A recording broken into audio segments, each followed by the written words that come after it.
अस्सलामुअलैकुम सामीन। 30 मुहर्रमुल हराम है, 29 अगस्त है। ख़बर का उन्वान है देश के अच्छे दिन आ गए, क्योंकि रुपए की वैल्यू आज 26 पैसे फिर कम हो गई है। इस तरह हमारा हिंदुस्तान रुपया $1 मुकाबला 80 रुपये, बल्कि 80 रुपये 10 पैसे हो गया है। यानी 80 रुपये से भी कम पर हम पहुंच गए हैं।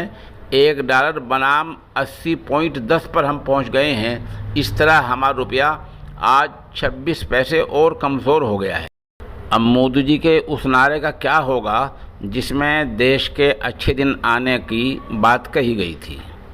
सवाल यह है कि लोग ऑपरेशन लोटस में लगे हुए हैं, यानी सूबाई सतह पर दूसरों की सरकार गिराने में लगे हुए हैं, और देश की जो वैल्यू है, जो आलमी बाज़ार में हमारे रुपये की कदर कीमत है, वो घट रही है।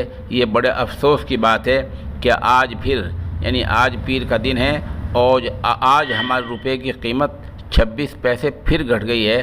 अब हमारा जो रुपया है वो डॉलर के मुकाबले में 80 रुपये हो गया है, बल्कि 10 पॉइंट और भी घट गया है।